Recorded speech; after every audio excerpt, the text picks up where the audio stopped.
नमस्कार दोस्तों, आप लोगों का आपके YouTube चैनल MSKBM इंस्टीट्यूट में फिर से स्वागत है। हम लोग मैट्रिसेस पढ़ रहे थे क्लास 10th का, उसी को हम लोग आगे बढ़ाते हैं। आज देखिए हम लोग क्या पढ़ेंगे, अलजेब्रा ऑफ मैट्रिसेस के बारे में पढ़ेंगे। तो इसको हम लोग अच्छे से देखेंगे कि ये एक्चुअली में होता क्या है ये। तो देखिए अलजेब्रा ऑफ मैट्रिसेस के यदि हम लोग बात करते हैं तो अलजेब्रा ऑफ मैट्रिसेस मतलब मैट्रिसेस का अलजेब्रा, जोड़ घटाव गुणा भाग इक्वालिटी के बारे में हम लोग बात करेंगे। तो इसमें सबसे पहले हम लोग बात करते हैं मैट्रिसेस के इक्वालिटी के बारे में, मैट्रिसेस के इक्वालिटी के बारे में। तो यदि हमारे पास दो मैट्रिक्स दिया गया है, ए और बी दो मैट्रिक्स है और उस दोनों को इक्वल बोला जा रहा है, तो इक्वल हम तभी बोल सकते हैं। तो उसमें सबसे पहला कंडीशन होना चाहिए, इफ पहला order of both the matrices are equal, पहला दोनों का जो ऑर्डर है वो क्या होना चाहिए, सेम होना चाहिए। दूसरा यदि होना चाहिए तो उन लोगों का करस्पॉन्डिंग एलिमेंट्स जो है वो क्या होने चाहिए, इक्वल होने चाहिए। इसको हम लोग एक एग्जांपल के तौर पे समझेंगे। सबसे पहले क्या समझेंगे कि दोनों का ऑर्डर सेम होना चाहिए और उनके करस्पॉन्डिंग एलिमेंट बराबर होने चाहिए। कहने का मतलब ये है कि यदि 1 2 3 4 एक मैट्रिसेस दिया गया है तो ये दूसरा मैट्रिसेस के बराबर तभी हो सकता है। देखिए ये 2x2 का था तो इसको भी 2x2 का होना पड़ेगा और इसका सारा एलिमेंट क्या होना पड़ेगा, सेम। करस्पॉन्डिंग का मतलब यहाँ A1 1 1 था तो यहाँ पे भी ये होगा, यहाँ पे A1 2 2 था तो यहाँ पे भी 2 होगा, यहाँ पे 3 था तो यहाँ पे भी इसका 3 होगा, यहाँ पे 4 था तो यहाँ पे 4 होगा। यदि आपके पास A दिया हुआ है 1 2 3 4 और B को हम लोग लिख देते हैं मान लीजिए 4 3 2 1, तो ये दोनों बराबर मैट्रिसेस नहीं कहलाएंगे क्योंकि इनका ऑर्डर तो सेम है लेकिन करस्पॉन्डिंग एलिमेंट बराबर नहीं है। यहाँ पे आप ध्यान में रखिएगा, यहाँ पे हम लोग बोल सकते हैं दोनों बराबर है, यानी इसमें हम लोग बोल नहीं सकते हैं बराबर है या नहीं। तो इससे रिलेटेड आप लोगों के पास कुछ क्वेश्चन आ सकता है, जैसे कि आपके पास लिख देगा if A is equal to X Y Z W and B is equal to, simple एक एग्जांपल समझिए 1 2 3 4। अब बोल दिया इफ A बराबर B then find X Y Z and W। ये क्वेश्चन दिया आपके पास दिया है कि A जो मैट्रिक्स है और जो B मैट्रिक्स है वो दोनों बराबर है। आपको इस बात को समझना पड़ेगा कि यदि वो दोनों मैट्रिसेस बराबर हैं इसका मतलब उनका ऑर्डर पहली बात सेम है। तो ऑर्डर तो यहाँ पे आपको दिख रहा होगा सेम है, ये भी 2x2 है और ये भी 2x2 है। इनका करस्पॉन्डिंग एलिमेंट इक्वल होगा, मतलब x किसके करस्पॉन्डिंग है, 1 के, तो x की वैल्यू 1 के बराबर होगी। y जो है वो किसके करस्पॉन्डिंग है, 2 के, तो y की वैल्यू 2 के बराबर होगी। सेम उसी तरह यदि हम z की बात करें तो z के करस्पॉन्डिंग 3 है तो z 3 के बराबर है, w इज इक्वल टू 4 हो जाएंगे। तो x y z w चारों कैलकुलेट कर लेंगे हम लोग आसानी से। तो इस तरह से इक्वालिटी को हम लोग देखते हैं। अब हम लोग बढ़ते हैं एडिशन और सब्ट्रैक्शन की ओर। तो देखिए एडिशन और सब्ट्रैक्शन को भी हम लोग समझते हैं, ऐड करना है और सब्ट्रैक्ट करना है। तो पहले हम समझ लेते हैं कि कोई मैट्रिक्स दिया हुआ है जो m क्रॉस n का दिया हुआ है और दूसरा जो मैट्रिक्स दिया हुआ है वो भी m क्रॉस n का दिया हुआ है। तो सबसे पहले आप ध्यान में रखिए कि दो मैट्रिसेस एडिटिव या फिर सब्ट्रैक्टिव तभी कहलाएंगे, मतलब दो मैट्रिसेस को ऐड तभी कर सकते हैं हम जब दोनों मैट्रिसेस सेम ऑर्डर के हों, या फिर सब्ट्रैक्ट तभी कर सकते हैं जब दोनों मैट्रिसेस सेम ऑर्डर के हों। और जो नया मैट्रिसेस मिलेगा उसके बारे में भी ध्यान रखना है कि उसको एडिशन किस तरह का करना है और सब्ट्रैक्शन किस तरह से करना है। तो सिर्फ करस्पॉन्डिंग एलिमेंट या तो ऐड होते हैं या फिर सब्ट्रैक्ट होते हैं और उनके कहाँ रखा जाता है, करस्पॉन्डिंग पोजीशन पे, जहाँ पे वो थे वहीं पे रखा जाएगा। मतलब यदि AIJ प्लस माइनस BIJ हुआ तो इसको CIJ की जगह पे रखा जाएगा।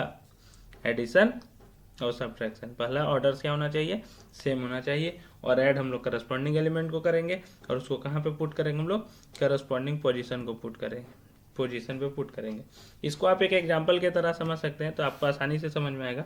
हमने क्या किया, एक मैट्रिक्स लिया A जो था 1 2 3 4 और हमने एक दूसरा मैट्रिक्स लिया B जो था 5 6 7 8। दो मैट्रिसेस लिया हमने। अब दोनों को ऐड करना है तो सबसे पहले आप चेक कीजिए कि दोनों का ऑर्डर सेम है या नहीं है। तो ये 2x2 ऑर्डर का है और ये 2x2 ऑर्डर का है। ऑर्डर कहाँ से लिख रहे हैं आपको फिर से बता देते हैं। सबसे पहले हम लोग लिखते हैं रो, इसमें 2 रो हैं, फिर लिखते हैं कॉलम, इसमें 2 कॉलम है। सेम उसी तरह इसमें 2 रो हैं और 2 कॉलम हैं। तो पहले A प्लस बी करना है हम लोग को। तो आप ध्यान रखिए जो A प्लस बी मिलेगा हम लोग को वो भी किस ऑर्डर का मिलेगा, 2x2 ऑर्डर का मिलेगा। किस ऑर्डर का मिलेगा, 2x2 ऑर्डर का मिलेगा।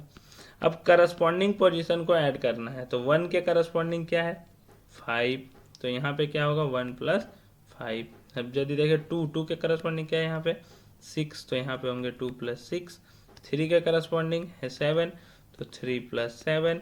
और 4 के करस्पॉन्डिंग है यहाँ पे 8, तो यहाँ पे होंगे 4 + 8। अब इसको यदि आप ऐड करते हैं तो 1 + 5 हो जाएगा 6, 6 + 2 हो जाएगा 8, 7 + 3 हो जाएगा 10, और यहाँ पे हो जाएगा 12। ये रहा आपके पास a + b। यदि यही हम a - b की बात करते तो करस्पॉन्डिंग एलिमेंट्स ही माइनस होते, मतलब 1 - 5, 2 - 6, 3 - 7 और 4 - 8। आते कितने आपके पास, यहाँ पे आते -4, यहाँ पे भी -4, यहाँ पे भी -4 और यहाँ पे भी -4। आपके पास हर जगह -4 आ जाते हैं। तो इस तरह से हम लोग एडिशन कर सकते हैं और इस तरह से हम लोग क्या कर सकते हैं, सब्ट्रैक्शन कर सकते हैं। आपको ये ध्यान में रखना पड़ेगा कि ऑर्डर सेम होना चाहिए और करस्पॉन्डिंग एलिमेंट को ऐड करेंगे और करस्पॉन्डिंग पोजीशन पे हम लोग पुट करेंगे। ठीक है, आगे बढ़ते हैं हम लोग। तो मल्टीप्लिकेशन देखते हैं, किसी एक स्केलर से मल्टीप्लाई करना है, किसी भी एक स्केलर नंबर से मल्टीप्लाई करना है मैट्रिसेस को। तो समझिए एक मैट्रिक्स लिया गया है ABCDEF, ठीक है। तो आप ध्यान दीजिए, तो इसमें कितने रो हैं, 2 रो हैं, और कॉलम कितने हैं, 3 कॉलम है। तो ये मैट्रिक्स हुआ 2x3 ऑर्डर का। के यदि एक स्केलर है, मतलब कोई एक कांस्टेंट नंबर है बेसिकली, उससे हम यदि मल्टीप्लाई करते हैं तो ये मैट्रिसेस क्या बनेगा, KA। तो ये जो K है उस सब सारे एलिमेंट में मल्टीप्लाई हो जाएंगे। इस मल्टीप्लिकेशन हमको ध्यान में रखना है कि वो जो K है वो सारे एलिमेंट में मल्टीप्लाई हो जाएंगे, मतलब KA, KB, KC, KD, KE और KF हो जाएंगे। ठीक है, आप एक इसको सिंपल एग्जांपल के तौर पे समझ सकते हैं कि मान लीजिए आपके पास एक मैट्रिक्स लिखा गया, सिंपल जो 1 2 3 4 लिए थे हम लोग उसी को लेते हैं। यदि आपसे कोई 2A पूछ देता है तो आपको समझना होगा कि 2A का मतलब सारा एलिमेंट 2 से मल्टीप्लाई हो जाएगा। तो 1 2 से मल्टीप्लाई होगा तो 2, 2 से मल्टीप्लाई होगा तो 4, 3 2 से मल्टीप्लाई 6 और 4। सेम इसी तरह यदि हम -3A से मल्टीप्लाई कर देते हैं, मतलब A को -3 से, तो सारे एलिमेंट -3 से मल्टीप्लाई हो जाएगा और ये बन जाएगा -3, -6, -9 और -12। तो इस तरह होता है मैट्रिक्स का मल्टीप्लिकेशन बाय ए स्केलर। समझ में आया। देखिए इसका यूज कहाँ पे हो सकता है कि यदि आपसे कोई पूछ दिया, एक मैट्रिसेस दिया गया है आपके पास, एक मैट्रिसेस दिया गया है, मान लीजिए हम लोग एक दूसरा मैट्रिसेस मान लेते हैं सिंपल 3 4 5 6 दिया गया है, और बी एक मैट्रिसेस दिया गया है वो है 6 7 8 9। ये 2 मैट्रिसेस दिए गए और आपसे पूछ लिया जा रहा है 2A - b बताइए। क्या बताने बोल रहा है, 2A - b। अब समझिए दिया तो आपके पास A है, लेकिन आपसे पूछा जा रहा है 2A - b, तो ये कैसे पॉसिबल है। तो सबसे पहले आपको 2A निकालना पड़ेगा। तो 2A निकालने के लिए यदि हम 2 से मल्टीप्लाई कर रहे हैं तो 2 जो होगा वो सारे एलिमेंट में मल्टीप्लाई हो जाएंगे। तो पहला हो जाएगा 6, दूसरा हो जाएगा 8, 10 और 12, और b तो आपके पास है ही। तो 2A में से क्या कर दीजिए, b को सब्ट्रैक्ट कर दीजिए। तो 2A - b, अभी हमने पढ़ा कि सब्ट्रैक्ट करने के लिए क्या होगा, करस्पॉन्डिंग पोजीशन सब्ट्रैक्ट होंगे। तो 6 - 6, 8 - 7, ठीक है, 6 का करस्पॉन्डिंग पोजीशन 6, 8 के करस्पॉन्डिंग कौन है 7, और यदि हम लोग 10 की बात करें तो 10 के करस्पॉन्डिंग कौन है 8, तो 10 - 8, और 12 के करस्पॉन्डिंग कौन है 9, 12 - 9। तो 6 - 6 हो गया आपके पास 0, 8 - 7 हो गया 1, 10 - 8 हो गया 2 और 12 - 9 हो गया 3। ये रहा आपके पास मैट्रिसेस जो हमें चाहिए था। तो इस तरह से एप्लीकेशन आता है। अब हम लोग देखते हैं मल्टीप्लिकेशन किस तरह से करते हैं। मल्टीप्लिकेशन हम लोग को देखना है, ठीक है, 2 मैट्रिसेस का मल्टीप्लिकेशन। तो सबसे पहले तो ये समझते हैं कि मैट्रिक्स मल्टीप्लाई कब हो सकता है। तो आपके पास 2 मैट्रिसेस दिया गया है, एक मैट्रिसेस दिया गया है जिसका ऑर्डर लिखा गया है m × n, और दूसरा जो मैट्रिसेस दिया गया है उसको लिखा गया है n × p। आप यहाँ समझने की कोशिश कीजिएगा कि किसी भी मैट्रिक्स को मल्टीप्लीकेबल तभी हम लोग बोलेंगे जब पहले मैट्रिक्स का कॉलम, जैसे कि यहाँ पे है n, यहाँ पे क्या है n, दूसरे मैट्रिक्स के रो के बराबर होना चाहिए। दूसरे मैट्रिक्स के किसके बराबर होना चाहिए? रो के बराबर, तभी हम क्या बोलेंगे? वो मैट्रिक्स एक दूसरे क्या है? मल्टीप्लिकेबल है। और जो नया मैट्रिक्स मिलेगा, जैसा कि हमने यहाँ पे सी नाम दे दिया है, वो मैट्रिक्स क्या मिलेगा? पहले मैट्रिक्स का रो, तो पहले मैट्रिक्स का रो है यहाँ पे m, और दूसरे मैट्रिक्स का कॉलम, तो दूसरे मैट्रिक्स का है यहाँ पे p। तो समझ में आया क्या बोले? यदि कोई मैट्रिक्स दिया हुआ है 1 क्रॉस 2 और एक दूसरा मैट्रिक्स है b जो दिया गया है 2 क्रॉस 3, ये पहला मैट्रिक्स और ये दूसरा मैट्रिक्स, इसको हम मल्टीप्लाई कर रहे हैं, तो इसका कॉलम और इसका रो दोनों क्या हो गया? बराबर। तो एक नया जो मैट्रिक्स मिलेगा C, वो मिलेगा इसका रो और इसका कॉलम, तो 1 क्रॉस 3 मिल जाएगा। तो उसी को हमने यहाँ पे लिखा है कि row of second is equal to column of first matrix. तो देखिए यहाँ पे ये जो पहला मैट्रिक्स का कॉलम और दूसरा मैट्रिक्स का जो रो है वो बराबर है, और जो हमें मिला वो क्या मिला? एक मैट्रिक्स मिला जिसका रो किसके बराबर है? फर्स्ट मैट्रिक्स के, और कॉलम किसके बराबर है? सेकंड मैट्रिक्स के बराबर है। तो इस तरह से हम लोग मल्टीप्लाई तो कर लेंगे कि कब बोलेंगे मल्टीप्लिकेबल है। अब इसको मल्टीप्लाई किस तरह से करते हैं ये देखते हैं हम लोग एग्जाम्पल के तौर पे, आपको आसानी से समझ में आएगा। तो देखिए मैट्रिक्स का जो मल्टीप्लिकेशन होता है वो आरसी रूल से होता है। अब बात आया कि ये आरसी रूल क्या होता है, तो इसे जानने के लिए देखिए आगे क्या करते हैं हम लोग, किस तरह से मल्टीप्लाई करते हैं आरसी रूल में। तो देखिए आरसी रूल से आपको पता चल रहा होगा कि पहले का हम रो लेंगे और दूसरे मैट्रिक्स का क्या लेंगे? कॉलम लेंगे। तो देखिए यहाँ पे समझिएगा कि हमने क्या किया, पहला एक मैट्रिक्स लिया 1 2 3 4 5 6 और एक दूसरा मैट्रिक्स लिया। तो देखिए यहाँ पे ध्यान दीजिए, मैट्रिक्स जो लिए हम लोग 2 क्रॉस 3 ऑर्डर का लिए हैं, और दूसरा जो मैट्रिक्स ले रहे हैं हम लोग वो 3 क्रॉस 3 ऑर्डर का ले रहे हैं। तो ध्यान दीजिए ये 3 और ये 3 दोनों सेम है, मतलब पहले का कॉलम और दूसरे का रो सेम है। तो एक नया जो मैट्रिक्स मिलेगा वो हमको मिलेगा पहला का रो और दूसरा का कॉलम, मतलब ये यदि A था और ये B था तो C हमें मिलेगा 2 क्रॉस 3। ठीक है। तो अब देखिए इसका मल्टीप्लिकेशन की यदि हम लोग बात करें तो पहले आप ध्यान दीजिए हम किसको फाइंड आउट करना कोशिश करेंगे? A11। तो A11 एलिमेंट हम लोग निकालने का कोशिश कर रहे हैं। तो देखिए A11 कहने का मतलब है कि आप पहले मैट्रिक्स का रो लीजिए, तो रो लिए पहले मैट्रिक्स का, और दूसरे मैट्रिक्स का आप कॉलम लीजिए, तो दूसरे मैट्रिक्स का भी कॉलम क्या था? 1 2 3। अब इस दोनों को मल्टीप्लाई कीजिए, तो 1 इंटू होगा 1 1, फिर 2 इंटू 2 होगा 4, और 3 इंटू 3 हो जाएगा 9। तो इसको यदि हम लोग ऐड करते हैं तो आपके पास आ जाएगा 14। तो ये हुआ 1 1। सेम उसी तरह देखिए हमने A12 निकाला है। A12 कहने का मतलब है कि आपको A12 अगला जो मैट्रिक्स बन रहा है तो पहले मैट्रिक्स का रो लेना है और दूसरे मैट्रिक्स का कॉलम लेना है। ठीक है, तो पहला मैट्रिक्स का पहला रो और दूसरा मैट्रिक्स का दूसरा। तो देखिए 1 2 3 लिया हमने, और यहाँ पे क्या लिया? 4 5 6। सेम उसी तरह A13 लेना है, तो पहले 1 2 3 और 7 8 9। तो देखिए अब 1 का 4 के साथ मल्टीप्लिकेशन, फिर 2 का 5 के साथ, फिर 3 का 6 के साथ, फिर ऐड किया हमने, फिर A13 लिया, तो A13 मल्टीप्लाई सेम उसी तरह से, पहले का 1 2 3 फिर 7 8 9, A21 तो 4 5 6 फिर 1 2 3, A22 तो 4 5 6 फिर 4 5 6।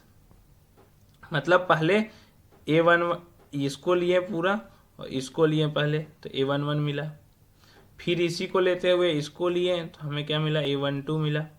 सेम उसी तरह A13 मिला। अब क्या करेंगे अगले लाइन में? 2 1 लेने के लिए ये इसका 2 लेंगे और इसका पहला लेंगे। ठीक है, तो यहाँ पे हम लोग मल्टीप्लाई कर सकते हैं इस तरह से। समझ में आया क्या किया हम लोग? अब यहाँ पे जो मल्टीप्लाई करके आएगा हमारे पास, तो देखिए हम पहले देख चुके थे कि जो मैट्रिक्स आएगा वो 2 क्रॉस 3 आएगा, और सारा एलिमेंट को हम लोग पुट कर दिए यहाँ पे, A11 A12 A13। तो देखिए 14 आया था, A32 आया, 50 आया, फिर A21 A22 और A23 ये आया, 77 32 और 122। यहाँ पे देखिए A11 के बारे में हमने लिखा है, क्या लिखा? First row of first matrix, first column of second matrix. A12 के बारे में first row of first matrix, second column of second matrix. A13 के बारे में first row of first matrix, third column of second matrix. एक example के तौर पे आप समझ सकते हैं। देखिए किस तरह से हम लोग मल्टीप्लिकेशन करते हैं यहाँ पे, एक बार समझते हैं हम लोग। देखिए एक सिंपल समझिएगा, एक मैट्रिक्स लिया हमने 3 4 5 6 और बी एक मैट्रिक्स लिया हमने 1 2 3 4।